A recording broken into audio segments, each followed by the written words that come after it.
Hello YouTube friends, welcome back to my channel, and if you're new here, welcome to the Painted South. It is August, and here in South Carolina, that means very hot humid days along with the occasional thunderstorm and rainbow.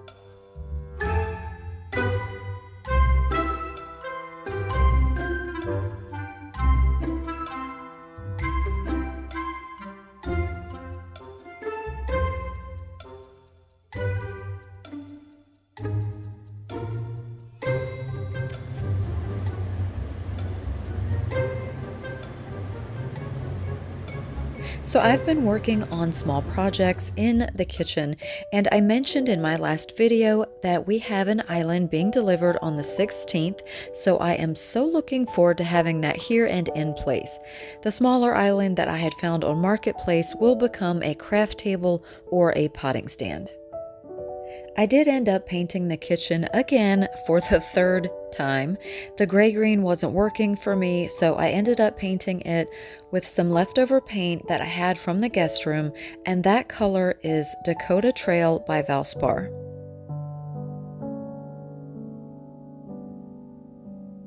As far as the brick wall goes, I'm not satisfied with the mortar color, so I'm still tweaking it until I'm happy with the look, and then I'll share the entire tutorial, which should be very soon.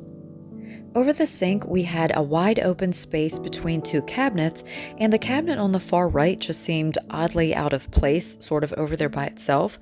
So I just stained a shelving board in aged oak gel stain and hung it in between the two to sort of connect the two cabinets and make it look more unified and finished. This will also give me another area to do seasonal decorating. I had these 4 metal brackets from Hobby Lobby already on hand, so I just used those, and you really won't see them once I add all of my greenery and other decorations. Since we won't be replacing these 90s white cabinets right now, I did at least want to replace the hardware, but with so many knobs it ended up being quite a bit of money, so I just decided to paint them. I started with a matte black base, and then I went over them with a gold metallic and then an umber bronze over top of that.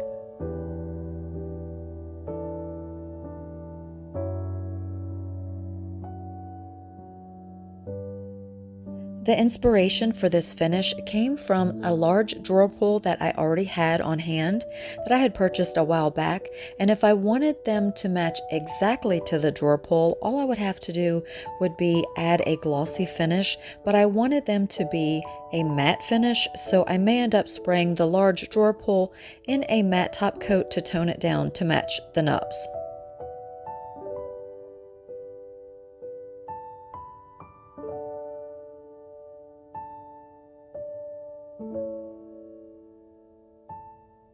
Now, when we purchased this house, we had all of the ductwork replaced and both heating and cooling units replaced as well. And with that, they relocated the air returns, so that left this old return at the end of one of the kitchen cabinets. And it also was a lot of wasted space, so we removed the old ductwork and are building a DIY pull-out trash receptacle with pieces that we're using from the old island cabinetry that I ripped out a while back. I really do love the finish on this drawer pull. If you guys have hardware that you don't really love, you can easily totally refinish them and make them look completely different for your cabinets without spending very much money. Just a little bit of time and elbow grease and paint, and you'll have a whole new look.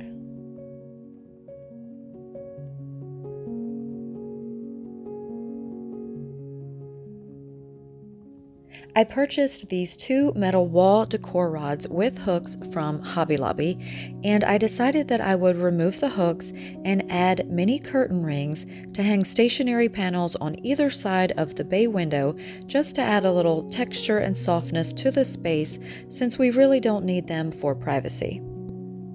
They actually sell curtain rods like this. If you're interested, you can look them up online, but I thought that these matched the style of the other things that I'm using in my kitchen, and they worked perfectly.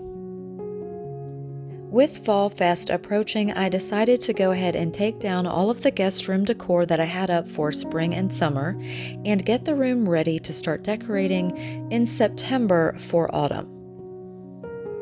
So I went ahead and swapped out the curtains. I added these curtain panels that I purchased from an estate sale a while back, and they immediately warmed up the room. And I also cleared out the French country cabinet except for a couple of items that I may be using in fall decorating. I also swapped out the DIY planter lamp that I had upcycled for spring and summer, and I just switched it to a regular neutral globe.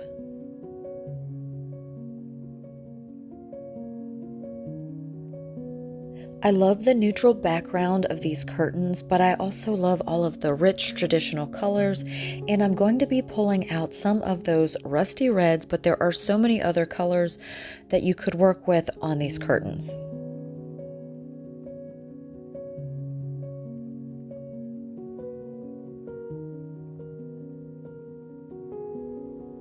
Of course, I'll be pulling in accessories to tie everything together. Anything that has those rusty colors or blues or greens that may be in the curtains.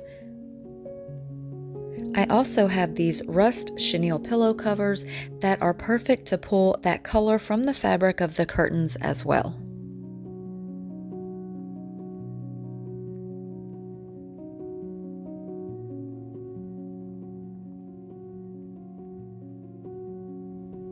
While I was out shopping, I found a few beautiful florals at Hobby Lobby that I thought were so pretty and had such a muted vibe to them. I only purchased a few so far because I know I have plenty more to work with stored in bins. And honestly, I'm really not sure how much I'll be able to decorate for autumn, considering all the projects that I still have going on and will be working on, but it will be enough to make our home cozy in the spaces that we are using.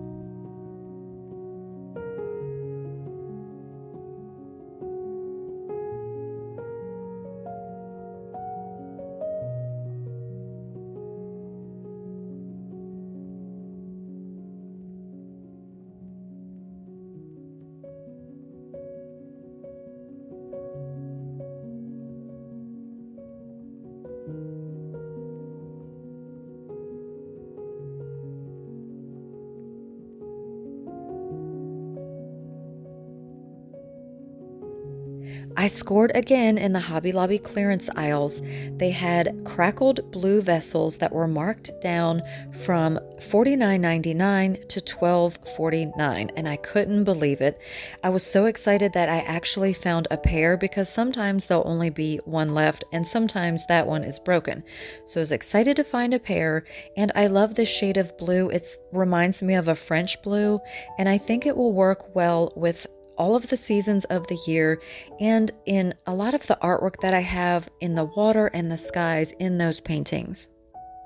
These next items were purchased from Sweet Simplicity and I got them on sale.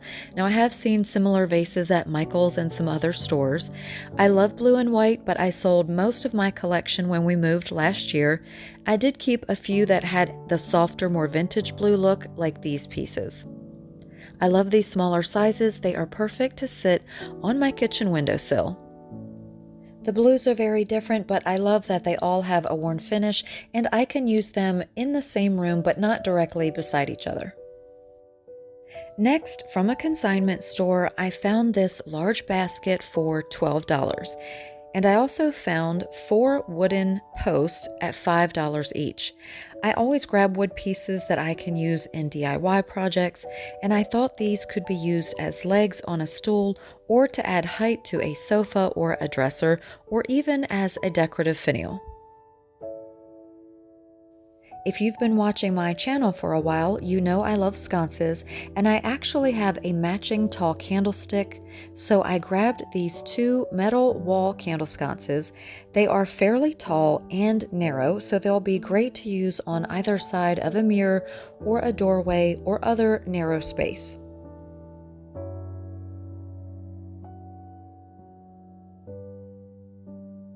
All right, we're jumping back to Sweet Simplicity. I purchased these pair of candlesticks also on sale. I love the shape and the texture, but I'll probably alter the paint color. I do like the color, but I'm thinking about maybe a darker finish on these. And lastly, from Sweet Simplicity, I picked up several candles in these beautiful autumn colors. So I got 4 of the black, and then I got 2 each of this brown color, and then there's a beautiful harvest yellow color, and then I always like to have a creamy off-white color.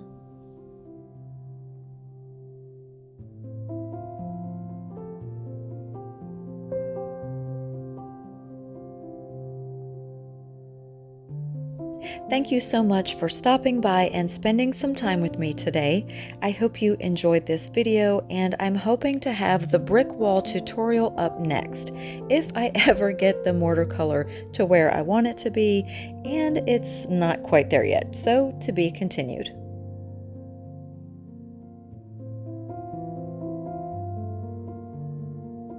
Thank you so much for watching. Please remember to like, comment, share, and subscribe. See you in the next one. Bye for now.